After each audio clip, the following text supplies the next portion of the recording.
Hello everyone, welcome to my channel. I hope you're having a fantastic day. A little while back I had someone comment on one of my previous videos about how to upload artwork to Redbubble, and they were wondering, how do I prep my image files for optimum reproduction when I'm uploading them to such a site where the artwork will be printed on a variety of different products. So that's what I'm going to talk about today, but before I get into the video, I did want to mention my website, CoreyFrankCreates.com. That is one of the best ways to connect with me. You can sign up for my email newsletter on there. You can check out my art shop, see any local workshops I have going on in person, all of that lovely stuff. So I'd love for you to go check it out, CoreyFrankCreates.com. And okay, so today the image that I will be scanning is this Japanese white eye painting. I'm going to walk you through the steps I take on my Epson scanner, the settings I use to get a really high quality and high resolution image. And then I will be doing a little bit of editing in a photo editing software called Affinity Photo. It is similar to Photoshop with just a much lower price tag on it, but it does a lot of the same things. So I think if you see that, and you have Photoshop, you'll be able to kind of figure out from what I do how to do it in Photoshop as well. So without any further ado, let's go ahead and jump right in. So this is my Epson scanner. It is a GT-15000 and it is turned on. You can tell by the green light that is the gray power button right there. And it's a large flatbed scanner, plenty large enough to scan this small 6" by 9" piece. So I'm gonna lift the lid and you can see there's a large scanning area. I do have this little black strip in there because I like to have the artwork moved a little away from the edge, and that just creates a nice straight edge that I can lay the artwork against. So here it is. I'm going to go ahead and lay it face down and again line it up as best I can right along that strip of black paper that I have in there. And then just very gently putting the lid down, and it is all ready to go. I have a USB cord that will plug in my computer over there, and once it's plugged in, I'm ready to start scanning. So this is the Epson scan software. It comes with the machine, so I'm going to go ahead and open that up. You can see I have two different devices on here, so of course I want to use the Epson GT-15000 and click OK. And it takes a moment for the software to open, and once it does, I'm going to go through the settings. Sorry that a lot of the icons are missing. Ever since I upgraded to Windows 11, it looks a little weird whenever I use this software, but it still works okay, and I'll walk you through all the steps. So starting out with the mode here up at the top, there is professional mode, which is the one I always like to keep it in, but there's also a home mode, which is the simplest for just doing very quick scans for like photographs. There's an office mode, and then of course the professional mode is the one that I like to stick with. Current setting is the one I just always keep. You could always make a new one with new settings and then save it. And then going on to document type, reflective is the type we want. There is film as an option, but we always want to just use reflective since this is not film. Using the document table, which is the flat scanning bed, that is the only option for this machine. And then the exposure type, you could choose document if you had a document to scan, but for images, I like to keep it at photo. Now for the image type, I think 24-bit color is the best setting for getting really high quality color scans. So that's the one I keep it on, and you can get a really great resolution with this machine. It starts at 50, so very low resolution, 50 dots per inch or pixels per inch, all the way up to 9600, which is going to create a huge file. So 300 is typical for a printing format, 300 pixels per inch. I like to do 1200 or even 2400 sometimes for smaller image, because then when you blow it up, you can have it on a much larger item. You can print it on a much larger item. If you only have it at 300 resolution, you won't be able to blow it up as big without the quality degrading. So I have it at 1200 dots per inch or pixels per inch. Now these adjustments here, I'm going to go through in just a moment, but first going down to my lower left, and again, you can't see the button until I click on it. When I select preview, it's going to take a little preview scan of what's on the glass, and there you see it right here, and it included the black strip. And we want to go ahead and, again, sorry, it's hidden. It just looks a little funky. You can't actually see them. But when I hover over it, it says automatically locate image, and the dotted line appears right around what it automatically detects. Now it did include that black strip, so all I have to do is just click and drag the dotted line to fit the size of the artwork, and I want to be very careful and just make sure that there will be no white edges or that black edge on that one side. So I'm okay with it being just a little bit short of the exact edge, just to make sure it's all included in there. It has a nice sharp edge and the entire image is included. So that is what's happening here. You can see the whole image right within that dotted line. Now you can see that I had the unsharp mask option checked, and I'm actually going to uncheck that just to show you the difference. So when I deselect the unsharp mask option, you can see everything gets just slightly softer, and then when I click it again, it kind of sharpens the image up a little bit. I actually prefer to sharpen things in post-edit in a photo software if it needs it. So I'm going to leave that actually deselected for now. And some of these other options like descreening, color resolution, especially restoration, is great for like old faded images. When I click that color restoration, you can see it made it look really funky because obviously this image doesn't need color restoration, but that is an option for like old photographs if you're scanning that. Same with backlight correction and dust removal. Those are ideal for like old photographs. So I don't need to mess with those for scanning my image. But some of these other adjustments, you want to make sure you do unsharp mask, descreening, color restoration, all of those first. Now we can go to some of these other settings. And again, the buttons aren't showing, but that first one, when I click on it, it's not a, it doesn't bring up a new window. I think if you just clicked it, it will do like an auto exposure. And then this next one, histogram adjustment, are basically your levels. So you can see very drastically when I drag that left little kind of triangle all the way to the right, it gets very dark. I like to have it right around 60, like 50 to 60. It depends on the image. And then again, just to show you the difference, this middle one, which are kind of the middle tones of the image, if I go way to the left, it lightens it, over to the right, it darkens it. So I'm going to go ahead and put that at 1.3. And then for my whites or the highlights of the image, which is that third little triangle on the right, I'm going to set it at around 240. And I like the way those settings are looking, just looking at the image and those settings. Now, if you feel like you've gone a little too far and need to kind of get back to the way it originally was, you hit reset, it goes back to the way it was, and you can always just start over. But I liked those settings, 60, 1.3, and 240. That looks pretty good. And once you're done and feel good with those settings, you're just going to click close. And we're going to go to the next one, which is tone correction. These are our channels. It defaults to linear, and you can see that first channel has our red, green, and blue. That's basically our light and darkness. So when you grab that curve and bring it up above the middle line, you can also grab a second point on it and really play around with it. I'm going to hit reset again. There's your red channel. When you click on the red strip, you can just change your reds, either increase them or decrease them. Same with the green. You could make them very drastic, more green or less green, and then the blue channel as well. So that just kind of allows you to already do a little bit of color correcting. I'm going to reset it and then show you there are some default settings that the scanner itself comes with that you can experiment with. So for instance, lighten is one of those. So when you select that, it automatically applies that filter. Darken, see how it adjusts the curve just automatically. Flat contrast, high contrast, and just experiment and see if any of these look really good or true to the actual image. Open shadow is one. Now blue and red adjustments is one that I made. So I just very lightly up to the blue and decrease the red channels. I could always delete that setting, but if you want to create a new one, you would just rename it and then hit the save button. Decrease red and increase blue is also one of my own custom settings that has a little more of the red taken out than the last one.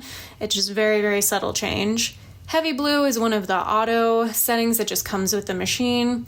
Then blue, green, and red adjustments are one I made. So I kind of darkened things up overall, took a lot of the green out, and then upped a little bit of the red and the blue. And I really kind of like that setting, but I have this last one that is user defined that I think is just a duplicate, so I'm going to actually go ahead and delete it right now. So, okay, yes, I want to delete it. And yep, go back to that blue, green, and red adjustments. I really liked how that made the image look. It felt pretty true compared to the blue and red and the decrease red, increase blue settings that I had created previously. So again, gonna go with that blue, green, and red adjustment that I had created and saved as a setting, and then hit close. And then the final one you can do is image adjustment. So you can toggle these to play around with brightness, contrast, saturation, really bump up how vivid the color is, and play around with color balance, either have more cyan or red, magenta or green, yellow or blue. Now I really liked the way this looked without playing with any of those, so I'm gonna hit reset and then just leave everything as it was by default and close out that window. And now I'm feeling really good about how it looks, so I'm gonna come down to the lower right here, and again, you can't see it, but I'm gonna click on it. That is the scan option, and it brings open a new window. You have a couple of default locations, My Documents or Pictures, that you could save it to. But you can also browse your local drive and navigate to where you want the image to end up. So I already have it on my 2023 watercolor folder, and the prefix and starting number, it defaults to picking up from the previous number that you last scanned. So I had already scanned something previously, so it went up to 2. I'm going to bring it back down to 001.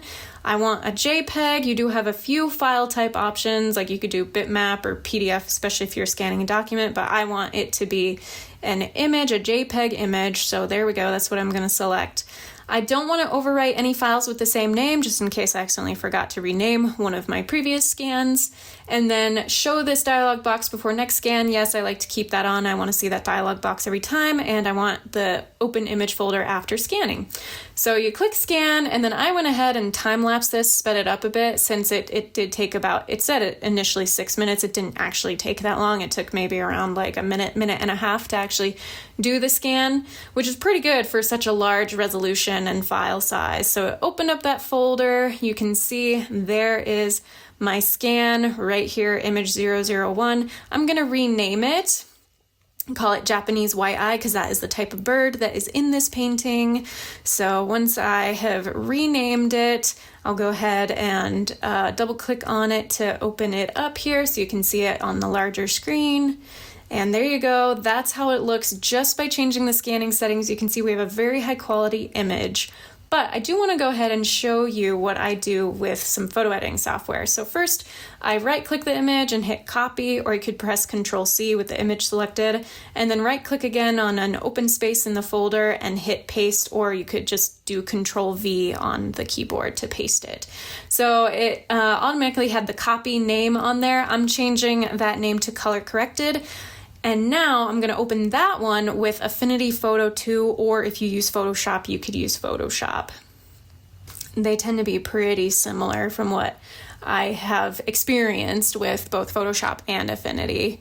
So here we are, we've opened our image, and honestly, I'm really quite happy with how this turned out. This is so close to the original image from what I can tell being on the screen, and when I hold the actual image up to it, it looks really, really close. But I did want to walk you through a couple of the things that I do in a photo editing software if I didn't get the scanning settings quite right and need to fine tune it. So first I like going to levels and clicking on the default option.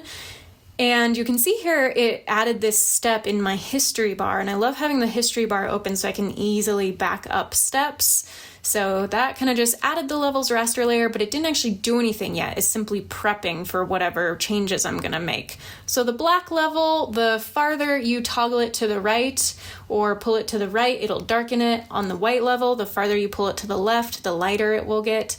Gamma, it's kind of the opposite. You pull it to the left and it gets lighter and more washed out, and pull it back to the right and it really darkens things up. So you could play with that setting. I'm going to bring it right back towards the middle because, again, I thought the image overall looked really good. Now, the output black level is kind of the opposite of the black level. The further you bring it over to the right or towards the white side, the whiter everything gets because it's taking your output of the black and making it white until you get all the way to pure white. And then same with the white level. Bring it further to the left on the black side, turns everything black. So that's just that, but I'm going to make sure everything's reset. and then just close this out because, again, I didn't feel like anything really needed adjusting because the scan turned out so well. Now here we come back into play with the history. I actually want to go back to the first step. So I'm going to toggle that position all the way back to 0, all the way back to the beginning. So now when I go ahead and do a new step or add a new effect, it's going to erase everything else I did as if I hadn't even done it and started at this point. So it's very easy to get back to the starting point of your document. Alrighty, you can see again, it now just shows that one step when I went to selective color. Now, selective color is one of the steps I use the most often when color correcting and editing my images on screen. And you can see there it added the selective color raster layer. Again, no changes have been made. It's simply prepping for those steps. So I've got that in my history now, and this selective color window has now opened. I like to always start with white, and I was trying to click it a couple times and it wasn't working, but hit the drop down on color, select whites, and then you can see the relative box is checked. And I'm going to show you kind of how that makes a difference when you adjust these colors. So when you have the relative setting on, it's a very subtle change because it changes what's in the white compared to all the rest of the colors in the image. Now, if I kind of take a little bit of the yellow out, I took it to a -18, that makes the whites just a little less yellow. And same with the black. If there's any kind of gray or darkness to your white, you can take the black out of it. Now, it's a little hard to tell, but when I deselected the relative option, I'm going to show you. I'm going to take our magenta just to 5%, increase it. You can see how pink the white in the image got, whereas when I select relative once again, it's a very, very subtle change. So relative makes subtle changes, and deselecting relative makes more drastic changes to that exact color that you have selected, which is, in this case, the whites. I also tend to adjust some of the neutrals. You can see there when you toggle your colors back and forth, which tones it kind of captures. It's some of those kind of light grayish browns and those types of tones. Now this image has a lot of red, so I could really play around with the reds and, bump up the magenta, bump up the yellow, or bump up both and see what happens with that. But again, that's starting to get just a little too saturated for me. So I'm going to keep it as is. And if you want to just kind of darken or lighten everything up in that tone for, in this case, the reds, you could just increase the black or decrease the black. Now I'm going to go to the yellows, and I want to very, very slightly bump up the yellows just to give a little bit of extra tone on the head of the bird. And again, just very, very subtle changes here. So I'm going to hit merge, and now you can see it says merge down. That means that the settings that you applied have been kind of saved and completed. And when I click on merge down, that is the most recent step. But when I go back to that first step where it says add selective color raster layer, it shows me how it was when the document was first opened, which is really nice. So now I'm going to hit save, and all those changes that I made to the image are done. So I have my color corrected version here, which includes those adjustments. You can see why those adjustments have been made. This is a 30.7 megabyte size file when the original was only 6.67 megabytes. When you do editing like this, it really does increase the file size. So if you have a limitation in file size, we can play around with that. But I did want to show you that image, how it looks, the color corrected version. It looks really good. Now I've gone back to the original, and you can see I'm toggling back and forth between the two, and you can hardly see a difference. It's very infinitesimal, but if you really need to make more drastic changes, that's what you can do in the photo editing software. So, okay. We have my really large file here, 30.7 megabytes, and as I was mentioning, if you need to have a smaller file, we can go ahead and export the image so that it has a lower resolution, which lowers the file size, and that's really going to help you. Like if you have a website where it says, okay, your file can only be 25 megabytes large or 20 megabytes large, you'll want to be able to export a slightly smaller file. So I'm going to go up to the top here to document. And I think it's fairly similar in Photoshop. It's been a while since I've used it, but we're going to go to resize document, deselect resample, and then retype, and then type 300 for our resolution. And that made sure that the dimensions, the size stayed the same, the number of pixels on each side, but it's at a lower resolution, 300 dpi or pixels per inch.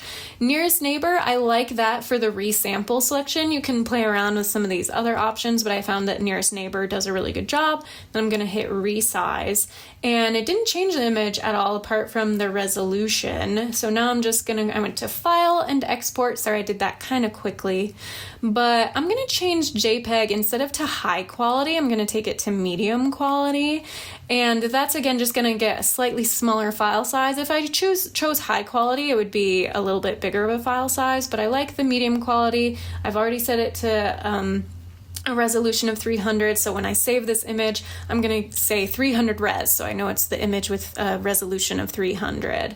It exports the item. I can go back to my folder, and there it is, 300 resolution, and the color settings and everything that I did are the exact same as the 1200 pixels per inch or 1200 resolution version. It's just C 2.84 megabytes instead of that original one that was around like 6.6, and then the other one that was 30.7. And you can also tell the resolution by right-clicking on the image, clicking the settings option or properties, that's what it is, and then going to details and looking at the resolution. And so that one's the 1200 dpi, and that the smaller file size is the 300 dpi if you're ever unsure of what resolution it is. So that's really kind of the main things that I do. That's all there is to it. I'm going to go ahead, close this. Instead of saying yes, I'm going to say no, I don't want this changes to be saved, because I want to make sure that that image stays at the 1200 resolution instead of 300 resolution. So I have the two versions edited and then the original. So gonna go ahead, open that back up for you really quick just so you can see it. Here is my original scan. That is the edited version, and then there is the 300 resolution of the edited version, and there you go. Thank you so much for watching. Hope you enjoyed that and found it helpful. If you did, please give this video a thumbs up. Go ahead and subscribe to my channel if you haven't already. I'd really appreciate it. Until my next video, be kind to yourself, be kind to others. God bless, and I will see you soon.